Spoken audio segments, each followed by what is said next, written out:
Locked On Podcast Network presents Locked On Sports Today. Justin Jefferson resets the wide receiver market, plus what you missed while everyone was busy arguing about Caitlin Clark. And are the Celtics about to make the same mistake the Thunder did? I'm Peter Bukowski, starting your day with the can't-miss stories and biggest debates in sports. You're Locked On Sports Today. Searching all major sports. Found. Let's start with the biggest story. Vikings All-Pro receiver Justin Jefferson signed a new deal with the Minnesota Vikings on Monday, making him the highest paid QB in the NFL for this season, just ahead of Nick Bosa, A.J. Brown, and Chris Jones. Another day, another highest paid player in the league. Justin Jefferson, now the highest paid non-quarterback in the league, eking out Chris Jones. 4 years, $140 million, 110 in practical guarantees. So who's going to throw him the ball? We'll see. Luke Braun, he's not going to do it, but he's going to talk about it a lot for Locked On Vikings. Although, you don't know. Listen, look, camp competitions get weird, all right? And we've seen Sam Darnold, so they may have to call Luke at some point in all of this. Luke, why did this make sense or not make sense for the Minnesota Vikings? This has been pretty much done. It's been 95% done for almost a calendar year. They got very close to signing this deal, and I think it probably would have been a fairly similar deal through 2028. It would have been a 5-year extension last year. Now it's a 4-year extension this year. I think Jefferson didn't want to be 30 when he was negotiating the next one, which now he'll be 28, 29. I think that was part of it.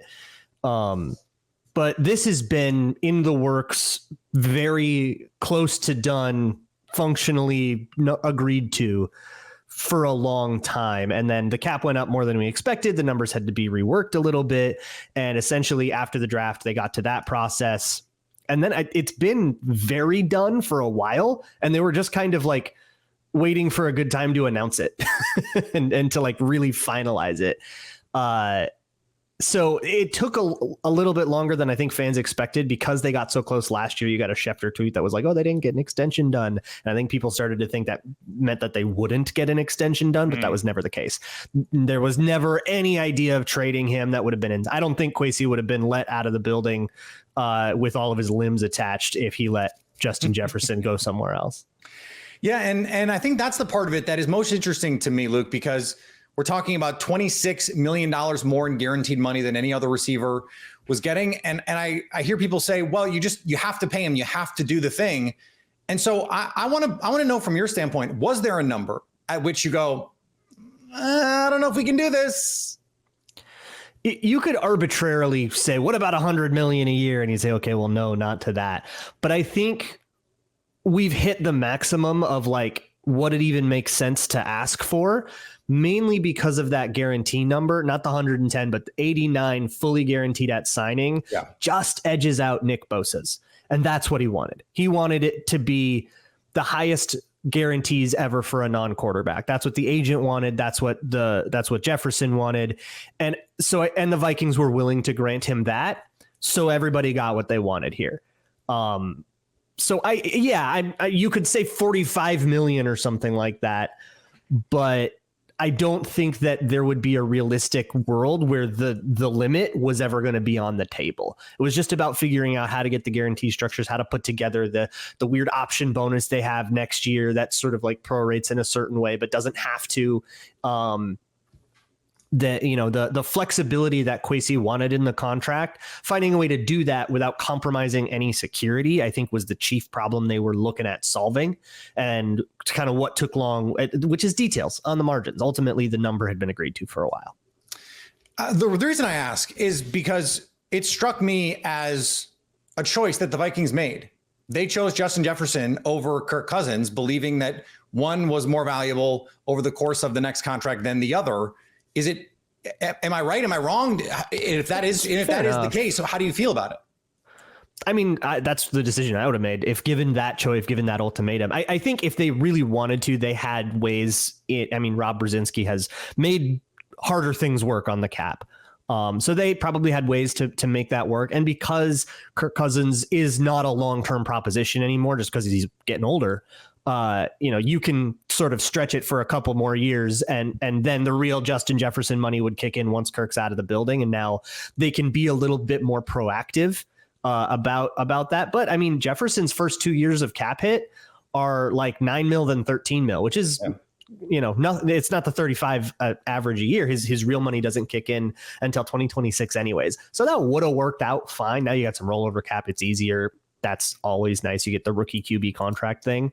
What they chose was a young quarterback over Kirk Cousins. They chose to go into the draft and take their chances with that over paying Kirk Cousins, what the $40 million that he would have, that Atlanta paid him.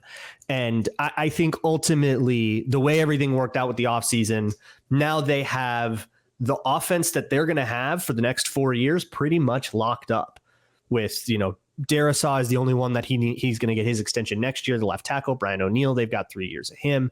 They've now got Jefferson for 4 years, rookie contracts for Addison and McCarthy. Hawkinson's locked up. They have this core. Okay, let's do this for 3 years. That's where we're at. Stay up to date on the Minnesota Vikings all year by subscribing to Locked On Sports Today and Locked On Vikings on your favorite podcast app and on YouTube. Thanks for making Locked On Sports Today your first listen. Coming up, the sports media and WNBA players are not taking it easy on rookie Caitlin Clark, but there's plenty more to talk about. It's winner take all in the NBA and NHL, and FanDuel's giving you a shot to bring home a big win of your own. Right now, new customers get $150 in bonus bets with any winning $5 bet. That's $150 to bet on spreads, money lines, player props, and more. The NBA Finals are set with the Mavericks and Celtics facing off this week. Right now, the Celtics heavy favorites, minus 220 to win the whole thing. The Mavs plus 184 underdogs. Visit FanDuel.com/lockedon and make every playoff shot count. FanDuel, America's #1 sportsbook. And if you're catching this episode after hearing your favorite Locked On show, make sure to subscribe to Locked On Sports Today on YouTube or wherever you get podcasts so you never miss an episode. The Mariners have signed former Nationals outfielder Victor Robles after 7 years. The Nats released him on Saturday. Our Locked On Mariners host, Ty Dane Gonzalez and Kobe Patnode, were mid-show as the news broke and first to react on what this means for the Mariners. Sent Mariners Twitter into a little bit of a frenzy, like, oh my God, they're going to make a big trade now. No. It's not time for that yet. It's not time. It's just Robles, who he might only be on the team for the next 10 or so days, depending on, I think a lot of that depends on how Ryan Bliss does over the next little while here before Jorge Polanco gets back, because they could just send down Bliss, or they could keep Bliss on the roster and release, Robles and just have Dylan Moore essentially be their fifth outfielder. But you got any thoughts on the signing of Robles, kicking the tires on Robles? My guess is that he's literally here because he's, Jonathan Clase, who doesn't need any development time. Yeah. So if he sits on the bench all week, then nobody cares. I guess at that point, though, my question is, like, why not just have Cade Marlowe or Samad Taylor do that? The San Diego Padres and their infielder Tucupita Marcano got handed some bad news on Monday, as Marcano is now facing a lifetime ban for betting on games involving the Pittsburgh Pirates while he was on the team last season. Major League Baseball does not allow players to bet on games involving their own teams, even if they are not playing in said game. I would think that goes without saying. Marcano tore his ACL last year and allegedly placed bets during that time. In a statement, the San Diego Padres said, "We are aware of an active investigation by Major League Baseball regarding a matter that occurred when a player in question was a member of another organization and not affiliated with the San Diego Padres. We will not have any further comment until the investigation process has been completed." Calvin Ridley on line one. Dallas Cowboys Hall of Fame offensive lineman Larry Allen died suddenly on Sunday. The 52-year-old was on vacation with his family in Mexico. The Dallas Cowboys said, "Larry, known for his great athleticism and incredible strength, was one of the most respected, accomplished offensive linemen to ever play in the NFL. His versatility and dependability were also signature parts of his career. Through that, he continued to serve as inspiration for many other players, defining what it meant to be a great teammate, competitor, and winner." Allen was named to the Pro Bowl 11 times and inducted into the Pro Football Hall of Fame in 2013. He is one of the most remarkable athletes you will ever watch in the NFL. Still, probably one of the one or two strongest players I have ever seen. It's been a rocky rookie road for Caitlin Clark, say that 10 times fast, in the WNBA so far this season. The Indiana Fever are just 2-9, but the backlash toward Caitlin Clark from other WNBA players in sports media has stolen a lot of the headlines. It doesn't matter what the take is in the last 24 hours. You have to have a take about Caitlin Clark. That's just apparently the rule. Okay, it's not, but we're going to go with it. And she is a big storyline right now. So joining me to help parse some of this stuff from the next, Gigi Spear. And Gigi, I actually want to start here. What is the biggest story we are missing in the WNBA right now because we can't stop talking about how Caitlin Clark is apparently being treated? I love this question, Peter. I'm so happy to come on and talk about this. The biggest storyline, I think, in general, and I'm gonna give you a very, very political response. I'm sorry to all the listeners, but I have to say this, is just the Commissioner's Cup in general. This is 2 weeks of very intense basketball. It's kind of like what the NBA adapted into their in-season tournament. It worked for them. It works for the WNBA. The Liberty won it last year. And what's up for grabs is cash money. So paying attention to the games and who's winning them is a storyline that people could be straying away from. But obviously, we got to talk about that because everybody has a take and it's so fun to discuss. Is it though? Because I think there are people, and I've talked to people who cover the WNBA and women's basketball in general, and they're just sort of like, I don't know if this is exactly what we wanted when we wanted attention on the league. Just how do you find the discussions that are being had right now? Do you think they're productive? Do you find them useful? What is your reaction to it all? Okay, immediate reaction is there's a two-parter for that one. So first part is instinct is like, okay, all right, well, we know it was a flagrant. They missed it in the moment because it came from behind the back. And, everybody in that stadium, including everybody on the broadcast, knew it was a flagrant foul. Upon review, the league knew it. So that's not up for discussion, right? But I think what the sentiment is across fans who have been covering and media who's been covering the league, even players who have been in the league, is like, wait, there's so much more to talk about. Also, this happens all the time. She's a rookie, you got to be introduced. And what we find is anything Caitlin Clark gets picked up.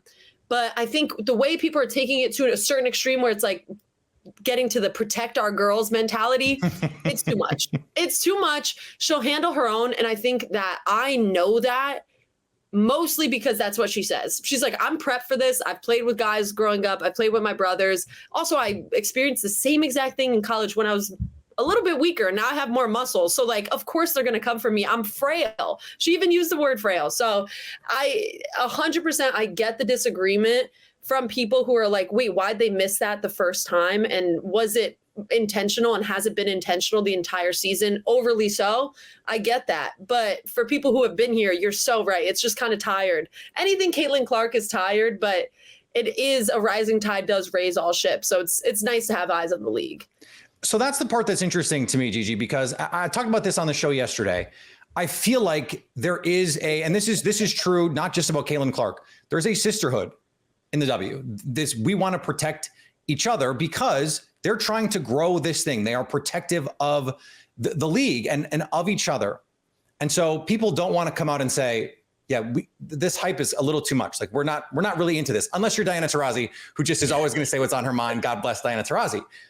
But on the court, I don't know that it's always matching what they're saying. When Becky Hammon and A'ja Wilson are going, oh, we love Caitlin. Like this is not about Caitlin. It's like, I don't know. I watched the game and it seems like you've got a little something extra for her, which is fine because they had a little something extra for Candace Parker. Like this is how this works. I wish they were being honest about it. And it doesn't seem to me like they are. How does it seem to you? I respect that.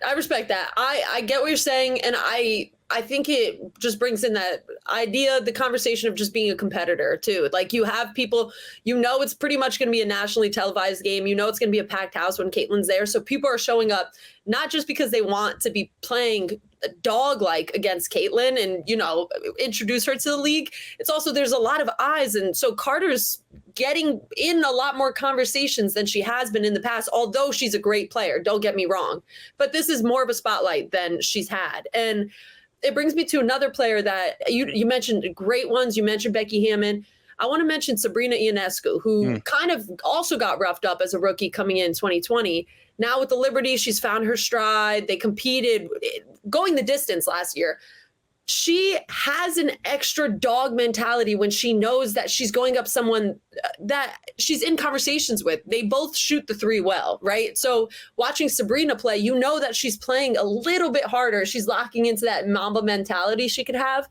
And so in that way, I completely agree with you, where people are showing up, not just because there are eyes on them, but just because too, it's like, oh, wait, I'll do you one better. You do that, I'll do this. And I think it's a competitive nature. And even out of Carter, you know, it's a rough foul. That can't happen. It's non-basketball play, but she had just made a bucket. That's energy. That's basketball. That's how it is. And they're within a couple points to possibly get the lead, the Chicago Sky, over the Fever during that game when she committed that hard foul. So I see what you're saying, but in a way too, it's like, things, and this is where you bring Angel Reese in, she knows that things are different once you step on the court. You could love someone as a sister, but once you're on the court and you're playing against them, they're your enemy, 100%. And sometimes you want to go harder at your family too. If that's my sister, I'm, you know, the same, like that's my brother, I'm going at him. Like that's how it works. Right. You grow up with them. Yeah, 100%. I'm right there with you. Stay up to date on Caitlin and the WNBA all year by subscribing to Locked On Sports Today and Locked On Women's Basketball on your favorite podcast app and on YouTube. Coming up, are the Boston Celtics about to make the same mistake as the Oklahoma City Thunder when it comes to Luka Doncic? The Boston Celtics and Dallas Mavericks are gearing up for their NBA Finals matchup that gets underway on Thursday night, which is still, I think, about 10 days away. So our Locked On Mavs and Locked On Celtics hosts, Nick Angstad and John Corrales, discussed the Celtics' plan to defend Luka Doncic. So you did an episode recently that I thought was really good about how the Celtics have to defend and guard Luka. The answer that you came up with is exactly what the Thunder did. The Thunder played Luka. They played Luka one-on-one. They didn't go over the extra traps, the doubles, and things like that. They didn't even blitz that much, but they did sometimes. And then everybody else stay at home and try to like close off the passing lanes. The Clippers would do this early in Luka's playoff career and all that. Mm-hmm. My question is, do you stand by that? You still feel good about letting Luka try and beat you one-on-one? Yes, because it's still about the other guys. And look, yeah, you beat the Thunder. But I think the Boston Celtics defense is better and more versatile. And I think it's more capable of shutting down the other guys. So that's why I said it this way. Like, I know that Luka is going to do what he does. Like, I understand what he's capable of. What Luka wants to do is make everybody around him better. And I can't have that. So what choice do you have? There aren't many people. Like one of the Mavs, one of the many Mavs commenters who have flooded the Locked On Celtics YouTube page is like, yeah. So, and I'm gonna have you to explain the Raccoon Squad stuff to my folks in a second. But somebody was like, "Oh, real creative. We haven't heard this before." It was like 5. There's only so many ways. There's only so many ways. NBA, right? There's only 5. So you can blitz him, and I'll tell you what, they're going to do all of it. Yeah. They are going to do all of it. It depends on when and where. You have to mix. You can't just play him one-on-one, right? You do that mostly. And if you run a pick and roll, you got to run the drop coverage and lure him into, if he hits 60% of his 2-pointers, then so be it. I need Luka to account for less than that. I need Luka and Kyrie to combine for like 50 points and maybe a few assists. I need them to account for less. And that's where the Celtics, my confidence level is in the Celtics putting up points. And I need to figure out a way for the Mavs to score less points. You know what I mean? But less than 110. Like 100 to 105. That to me is the magic number. Here's why it's not about the other guys. Because the Dallas Mavericks have the best player in this series. If you guard Luka one-on-one, he will be the best player in this series. I know that they have Drew Holiday and Derek White, Jason Tatum, Jaylen Brown. They have the wings. If any team has the wings to defend Luka Doncic, it's the Boston Celtics. But No one really has the guys to do it. Boston is just best equipped, even with Derek White and Drew Holiday being all defense caliber players. We saw Drew Holiday, by the way, in the postseason last year, get absolutely eaten up by Jimmy Butler. Luka Doncic just gets whatever he wants. You have to make the other guys beat you because Luka Doncic is the best player in this series. If you let the best player be the best player and just say, you have to beat us, and don't let the other guys beat us, that doesn't make sense when he's the best guy. He is the best guy. So I want the other guys taking shots. I want Maxi Kleber taking shots. I even want Kyrie Irving taking shots over Luka Doncic because he's Luka freaking Doncic. He was the best player in the playoffs to date, and it wasn't really even that close. I understand Luka presents an unsolvable problem because anything you throw at him, he will eventually solve. But I trust Luka Doncic to make the right play if you come and double him, if you trap him, if you throw different kinds of defenses at him. He is going to make the right play. I don't trust the other Mavericks the same way.